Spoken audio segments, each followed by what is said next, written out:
বাংলা প্রবাদটি বলার কারণ, গত কিছুদিন ধরে আওয়ামী লীগের যে রাজনীতি দেখছি, এটাকে রাজনীতি বলা ঠিক নয়, আওয়ামী লীগের যে প্রোপাগান্ডা, সেই প্রোপাগান্ডা দেখে এই কথাটা মনে পড়ল। আওয়ামী লীগের একদল পলাতক, কেউ ভারতে, কেউ ইংল্যান্ডে বা অন্যান্য দেশেও আছেন। এই পলাতকরা এক নাগারে বলছেন ডক্টর ইউনূস পালিয়েছে, সমন্বয়করা পালিয়েছে, কেউ দুবাই চলে গেছে, কেউ সিঙ্গাপুর চলে গেছে, কেউ অন্যত্র চলে গেছে, অন্যেরা পালানোর পথ খুঁজছে, পালানোর সুযোগ খুঁজছে, আজকে রাতেই তারা পালিয়ে যাবে, গত রাতে অমুকে পালিয়ে গেছে, সমন্বয়কদের কথা বলা হচ্ছে। তো এই যে পালানো বা পলাতক বা পালিয়ে গেছে, এটা আওয়ামী লীগের নেতারা বলছেন কেন? বলছেন তার কারণ, পৃথিবীর ইতিহাসে এটা বিরল ঘটনা যে সরকার প্রধান, জোর করে ক্ষমতা দখল করে থাকা সরকার প্রধান শেখ হাসিনা, সরকারের নির্বাহী ক্ষমতার প্রধান শেখ হাসিনা সহ তার দলের ৩০০ এমপি মন্ত্রী যারা ছিলেন তারা সবাই পালিয়েছে। তাদের দলীয় সুবিধাপ্রাপ্ত মসজিদের, জাতীয় মসজিদের খতিব পর্যন্ত পালিয়েছে। পৃথিবীর ইতিহাসে এমন নজির পাওয়া যাবে না। তো পালানোটা তাদের কাছে একটা খুব সহজ ব্যাপারে পরিণত হয়েছে, এবং সেই কারণে তারা প্রতিনিয়ত মনে করছেন বা মনে করানোর চেষ্টা করছেন যে ডক্টর ইউনূস পালিয়েছে, সমন্বয়করাও পালিয়েছে। কিন্তু তারা পালিয়েছে মানে কি? তাদেরকে বাংলাদেশ থেকে বিতাড়িত করা হয়েছে, বাংলাদেশের ছাত্র জনতা তাদেরকে বিতাড়িত করেছে। এখন এই সমন্বয়কদের পালানোর তো কোনো দরকার নাই, কারণ এই সমন্বয়কদের তো ছাত্র জনতা সমন্বয়ক বানিয়েছে। ডক্টর ইউনূসকে ছাত্র জনতা মানে এদেশের মানুষ একটা অন্তর্বর্তীকালীন সময়ের জন্য ক্ষমতা দিয়েছে, তাদের তো পালানোর দরকার নেই। কিন্তু এই আওয়ামী লীগের নেতারা প্রতিনিয়ত প্রোপাগান্ডা চালিয়ে যাচ্ছেন যে এরা পালিয়েছে। এর কারণটা কি? যে কারণটা হচ্ছে এই, তারা যেহেতু পালিয়েছে সেই কারণে সবাইকেই তারা ওই পালানোর কাতারেই ধরতে চাইছে। যে ওইটার থেকেই প্রবাদটা আসলো যে রতনে রতন চেনে, শুয়োরে চেনে কচু। তো পলাতকরা পলাতকদেরকে চেনে, এরকম একটা ভাব তারা তৈরি করার চেষ্টা করছে। কিন্তু বাংলাদেশের বাস্তব পরিস্থিতিতে পালানো তো দূরের কথা, মানে তাদের ক্ষমতা প্রতিনিয়ত বাড়ছে। এখানে একটা কথা বলে রাখি, আমি যখন গত কয়েকদিন এরকম ভিডিওতে কথা বলছি, তখন কেউ কেউ বলার চেষ্টা করছেন যে আমি কেন কথা বলছি, ডক্টর ইউনূসের সরকার আমাকে ওয়াশিংটনের প্রেস মিনিস্টার পদে নিয়োগ দিয়েছে, আমার সেখানে থাকার কথা। তাদের বক্তব্যটা হচ্ছে এরকম যে আমার ওয়াশিংটনে প্রেস মিনিস্টারের দায়িত্ব পালন করার কথা, ভিডিওতে এইভাবে কথা বলার কথা নয় বা ফেসবুকে লেখার কথা নয়, তারা বলছেন। কিন্তু তারা ভুলে যাচ্ছেন যে প্রেস রিলেটেড কাজই আমার করার কথা। আমি এখনো ওয়াশিংটনে যাইনি, যাব, প্রক্রিয়া চলছে। যখন আমি ওয়াশিংটনে থাকবো তখনও প্রেস রিলেটেড কাজই করব, নানাবিধ কাজই করব। সেখানে গিয়েও সমাজের নানা অসঙ্গতি, মিডিয়ায় যে সমস্ত অসঙ্গতি, বাংলাদেশের রাজনীতিতে যে ঘটনাগুলো ঘটছে বা ঘটবে, পলাতক ফ্যাসিস্ট হাসিনা সরকারের যে অপকর্ম, এই সমস্ত সব বিষয় নিয়ে এখন কথা বলছি। যখন ওয়াশিংটনে থাকবো তখনও কথা বলবো, যখন ওয়াশিংটনে থাকবো না তখনও কথা বলবো। অর্থাৎ এই কথা বলাটা আমার আগেও আমার কাজের অংশ ছিল, এখনো আমার কথা বলাটা আমার কাজেরই অংশ, সুতরাং সেই কথাগুলোই বলছি। তো বাংলাদেশের রাজনীতিতে একটা গুণগত পরিবর্তন এসে গেছে। এই পলাতকরা, একদল পলাতক সবাইকেই পলাতক ভাবতে চাইছে। এই কথাটা তারা কেন বলছে, এই পলাতক কথাটা প্রচার করছে কেন? প্রচার করার কারণ দুটি। একটি হচ্ছে তাদের রাজনীতিতে, তারা তাদের ইতিবাচক অর্থে যদি ব্যাখ্যা করি, তারা তাদের রাজনীতিটাকে সচল রাখার চেষ্টা করছে এবং যেহেতু তাদের সচল রাখার কোনো রকম কোনো কর্মসূচি সামনে নাই, তারা যেহেতু ভয়াবহ রকমের অপকর্ম করে পালিয়েছে, মানুষ হত্যা করেছে, মানুষ গুম করেছে, মানুষকে পঙ্গু করেছে, মানুষকে অন্ধ করেছে, টাকা লুট করেছে, ব্যাংক লুট করেছে, টাকা পাচার করেছে, তো এই যে অপরাধগুলো করে তারা পালিয়েছে, এই কারণে সাধারণ মানুষের সামনে রাজনৈতিক কর্মসূচি নিয়ে তাদের আসার সুযোগ নেই।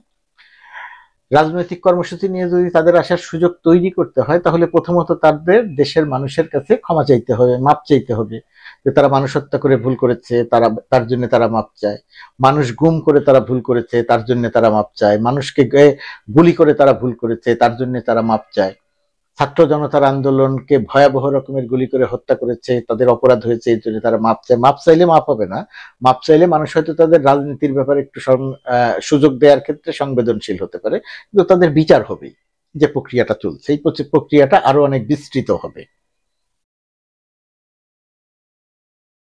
আর আরেকটা কারণে তারা এই কথাগুলো বলার চেষ্টা করছে যে পালিয়েছে পালিয়েছে, এই পালিয়েছে কথা শুনে আওয়ামী লীগের নেতা কর্মীরা দেশের ভেতরে যারা আছে তারা যদি রাস্তায় নেমে আসে, তারা যদি এসে একটা মিছিল করে, মিটিং করে, তাহলে স্বাভাবিকভাবেই তাদের উপরে ছাত্র জনতার যে বিক্ষুব্ধতা আছে সেটার প্রকাশ ঘটবে এবং তারা আক্রান্ত হবে, তাদেরকে মারধর করা হতে পারে।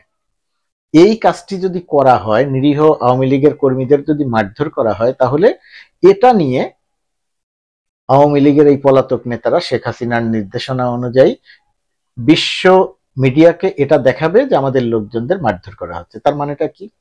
তার মানেটা হচ্ছে শেখ হাসিনার কর্মসূচি, আওয়ামী লীগের এই দুর্নীতিগ্রস্ত পলাতক নেতাদের কথা বলার, সবাই পালিয়েছে এটা বলার, বারবার বলার উদ্দেশ্যটা হচ্ছে আওয়ামী লীগের নেতাকর্মীরা যাতে ঘর থেকে বের হয় এবং তাদের উপরে যাতে আক্রমণ করে, অর্থাৎ আওয়ামী লীগের কর্মীরা যারা দেশের ভেতরে আছে তাদেরকে মারধর করা হোক, নিপীড়ন করা হোক, ঘরবাড়ি ছাড়া করা হোক, এটা আওয়ামী লীগের নেতৃত্ব চায়।